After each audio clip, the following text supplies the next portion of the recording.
I just had to let you know you're.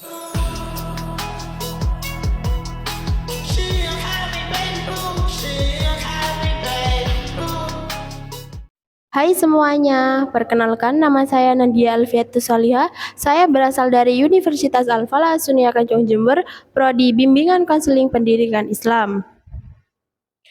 Di sini, saya akan melakukan sebuah simulasi konseling sebaya dengan tema konflik pertemanan. Alasan saya mengangkat tema ini karena bagi saya konflik pertemanan itu sangat amat sering untuk terjadi dalam ranah apapun, baik di kalangan mahasiswa, siswa SMA ataupun siswa SMP. Di sini yang akan menjadi si konselingnya adalah teman saya sendiri, yakni Umi Nailatun Nikmah. Menurut saya dalam sesi konseli itu sendiri pastinya terdapat banyak hambatan ya. Namun karena si konseli ini datangnya dengan sukarela dan dia memang ingin benar-benar menceritakan tentang masalahnya, jadi dalam keterbukaannya mungkin tidak terlalu sulit. Itu kembali lagi bagaimana caranya kita itu membuka topik pembicaraan tersebut seperti itu. Namun perlu diingat ya teman-teman bahwa dalam simulasi ini semua cerita itu hanya bersifat fiktif ya, tidak nyata.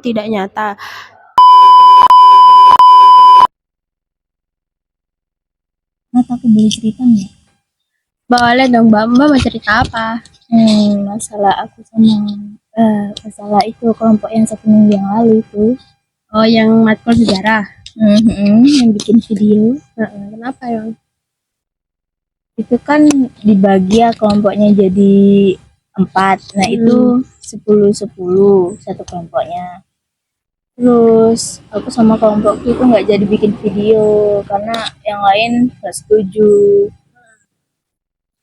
Entah nggak setujunya itu apa, tapi aku sama temenku tuh ngerasa kayak perjuangan atau pengorbanan aku sama temenku tuh kayak sia-sia gitu, sudah membentuk ini membentuk itu tapi akhirnya nggak jadi, kan kayak gimana gitu ya. Jadi akhirnya temenku juga agak kecewa sih, sedih juga, jadi aku juga ikut sedih. Gimana ya.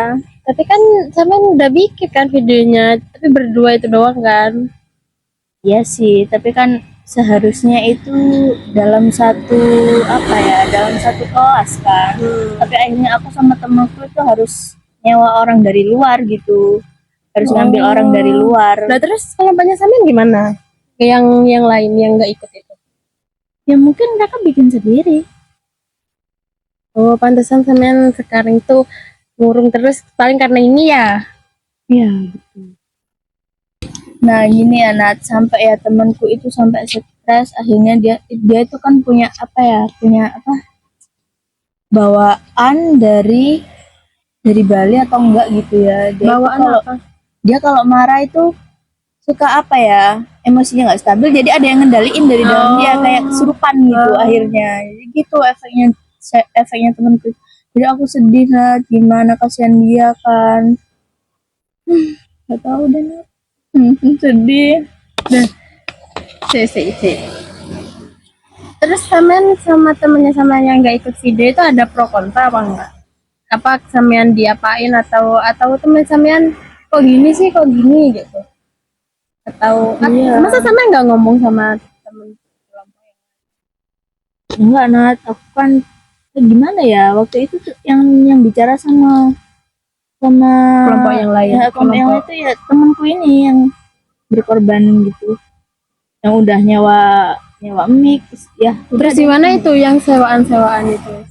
Jadi dikembalikan akhirnya, Uangnya nggak jadi dipakai. uangnya si temennya sampean itu. Ya Emang kenapa sih Mbak kok bisa tiba-tiba nggak kok bisa tiba-tiba dia nggak mau gitu loh? Kenapa? Apa nggak cocok sama kelompoknya atau mungkin karena nggak cocok sama satu sama lain, dan akhirnya mereka tuh kayak ya gitu deh, nggak setuju alur pembuatan ceritanya mungkin, atau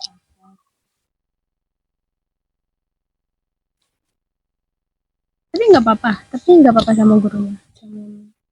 Nggak apa-apa sih, tapi akhirnya ditanyain kok buatnya pinjem temen luar, kenapa nggak buat video yang berdua aja, pilih yang film berdua gitu daripada harus nambah orang. Terus tapi akhirnya sudah terlanjur jadi, ya bagaimana, ya udah dilanjut aja. Kalau videonya temen kelompok yang lain sama dua-dua atau gimana? Enggak Atau dong. nyawa orang luar juga? Enggak, ya mereka tetap yang 8 satunya. orang itu. Jadi banyak semen tuh dikucilkan gitu. Semen nggak, maksudnya itu bukan temen-temen satu pleknya semen yang kelompok itu. Bukan. Cuman satu itu yang semen aja itu. Ya, Temen pleknya semen. ya. Oh. Jadi banyak pikiran karena itu. Ya, makanya aku di kelas sekarang ini kayak diam, selalu bengong karena masalah itu. Tapi kan juga kan gitu, tugasnya udah selesai. Terus kan guru kan kata Pak Guru kan juga nggak apa-apa kan. Nah, karena ini harus legowo harusnya. Iya sih, tapi aku juga mikir kasihan temanku aja. Terus temannya sama sekarang kabarnya gimana? Yang pas setelah pembuatan video itu gimana? Mungkin ya tetap sedih, akhirnya sama, akhirnya nggak ada bicara sama kelompok yang udah kayak nolak tiba-tiba Sampai nggak setuju. sama lulus. Enggak sih, alhamdulillahnya enggak gitu. Pas sampai lulus. Alhamdulillah udah ada percakapan ya, akhirnya udah ada legowo titik lah, meskipun ya kalau diingat-ingat masih sakit sebenarnya masih lagi.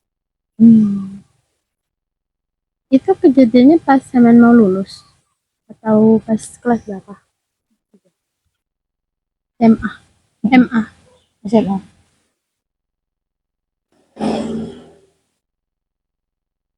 Ya udah, tapi Semen kan sekarang udah harus berterima kasih, Semen udah harus legowo. Karena kan udah dapat nilai kan dari Pak Guru kan, juga katanya nggak apa-apa kan. Teman kalau memang teman-teman kelompok yang lain memang nggak suka sama ini, ya udah kan, yang penting Semen ada temen. Kan namanya manusia kan nggak pasti ada yang suka, ada yang enggak. Jadi mulai sekarang Semen jangan fokus sama pembenaran diri aja, Semen fokus sama ya Semen cari aja teman-teman yang apa ya, yang benar-benar teman gitu loh. Semen fokus aja, nggak usah peduli sama yang lain gitu. Yang penting Semen nggak melakukan kesalahan, yang penting Semen nggak ngapa-ngapain mereka kan gitu. Semen harus wow sekarang ya.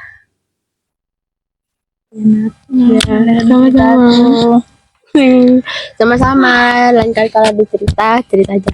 Oke?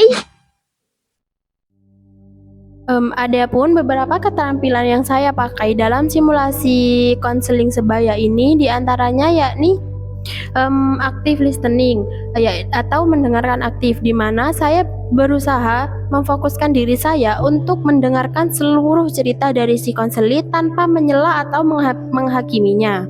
Yang kedua yakni empati, di mana saya juga berusaha untuk merasakan apa yang si konselir rasakan, juga berusaha untuk menempatkan diri saya pada perasaan si konselir tersebut.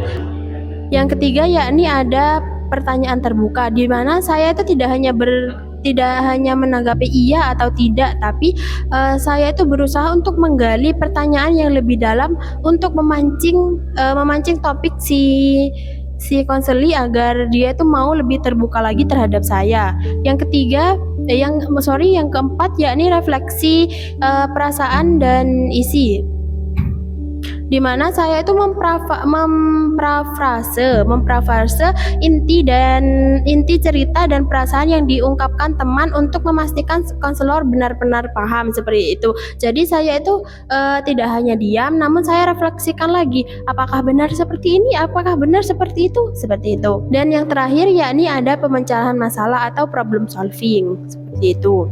Nah, adapun hambatan yang saya alami itu pastinya dalam mempraktekkannya itu tidak mudah ya teman-teman, apalagi memancing atau memantik si konseling ini untuk bercerita terbuka terhadap kita itu sangat amat sulit. Kembali lagi bagaimana caranya kita itu sendiri untuk menanggapi si konseling tersebut seperti itu.